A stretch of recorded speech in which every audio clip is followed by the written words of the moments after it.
If you've ever wondered how a person goes about donating their body to science, you're about to find out. We're here at the University of Central Florida in Orlando with Dr. Andrew Payer, Professor of Anatomy at the College of Medicine and Director of the Willed Bodies Program.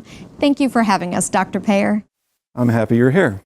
Now, very interesting laboratory. A lot of interesting things go on here. Yes. We'll touch upon a lot of that. I wanted to start, though, by asking you about a specific young man, 25 years old.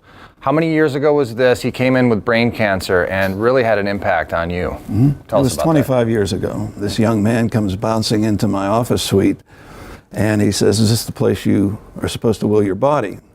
And I said gruffly, "Yes." I looked at him and I said, "You're kind of young." And he says, "I've been having a problem. I have brain cancer and the chances are that I probably won't survive." And he said, "I want to take care of business." So we spent 15, 20 minutes. He filled out the papers. And as he was walking out, he turned around and he said, "Are you going to be there?" And I said, "What do you mean, be there?" And he said, "When I'm lying on this table, if I'm dead." I said, "I probably will be." And he says, "Well, would you tell the students that I hope they learn a hell of a lot of anatomy from me and that I was a nice guy." The experience left an impression Dr. Payer carries with him to this day.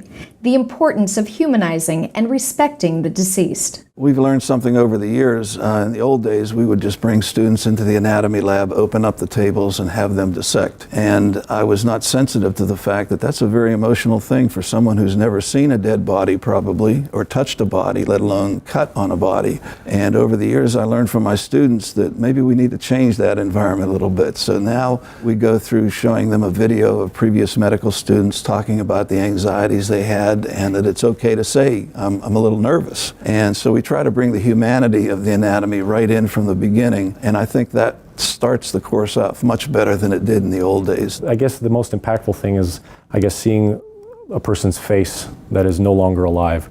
We're used to seeing them all over the place, alive, making facial expressions, and here we are. We're supposed to learn from, dissecting someone, all the anatomy we have to know. And it's a strange and very impactful feeling, but we took it one Friday at a time, and we learned a lot from those bodies. The term first patient is used because for many students, this is the first real human they will work on. We call our cadavers our first patients because we were not told exactly how they died.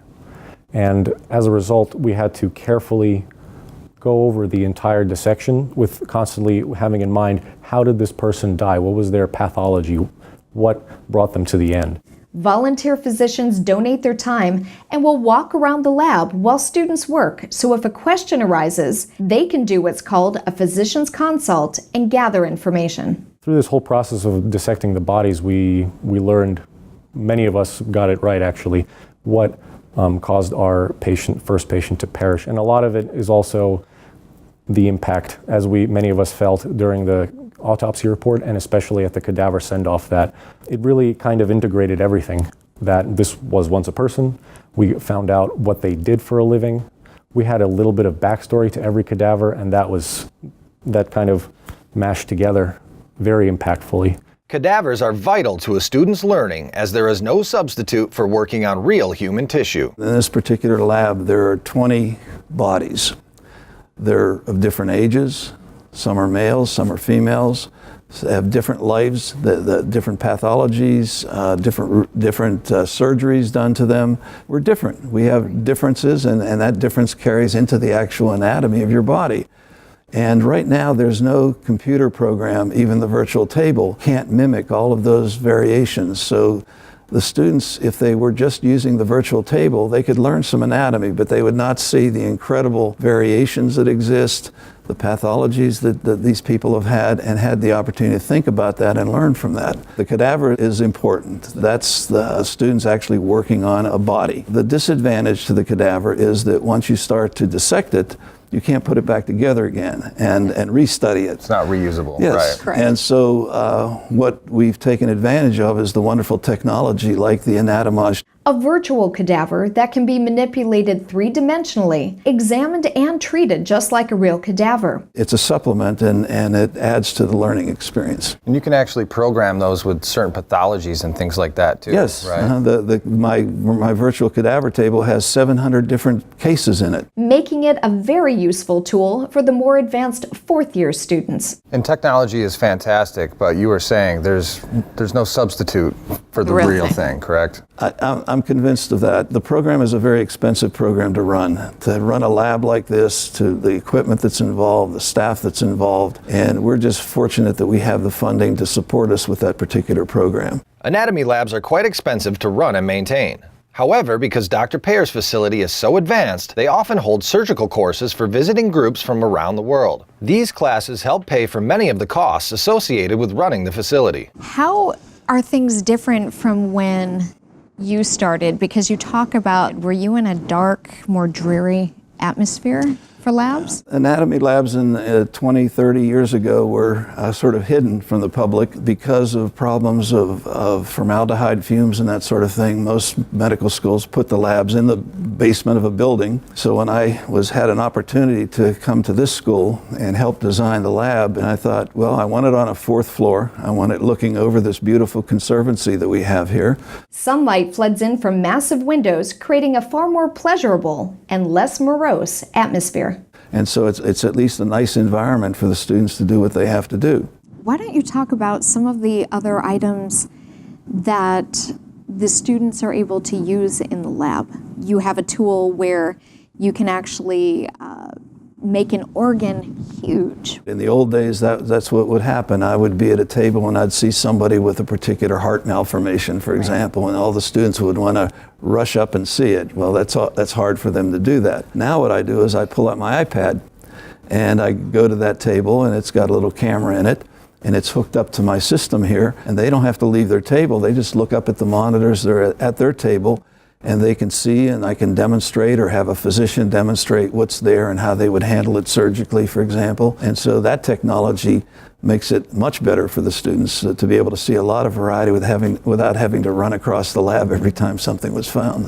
When I designed this lab, which by the way is a lab I've always wanted to have before I grew up, I felt that we needed to develop our own program. And so I designed the lab so that we had the facilities for taking care of that and storing the bodies. So we proposed to the board that we become a receiver of bodies, and in a few years after our start, they have accepted that. Citizens of Central Florida took notice of the new facility in the area, and word spread fast, leading to the creation of the Willed Bodies program. We speak with a married couple of future donors who have decided to will their bodies to the program. First, the financial aspect of it, because most body donation programs take care of a lot of the expenses of disposing, if you will, of a body. The other was that while I have a pretty extensive background in healthcare, I know what it takes to train healthcare professionals. And I wanted someone to be able to make use of my body to learn what he or she really needs to know to be a good doctor. And that was pretty much what got me interested. First was the cost, because when I'm done with this body, it's going to be about $10.69 worth of useless chemicals if you can get everything out of it. That's going to cost my estate several $100s at least to get rid of. Whereas this way, it's all taken care of. When they're done, they can flush me into the Yukon River. But the other thing is the medical field has really been pretty good to me. From the people that went in 10 years ago and 15 years ago, took out the polyps that would probably be killing me now if they had not done that. They've done a lot of good things for me that are probably going to extend my life considerably, I hope.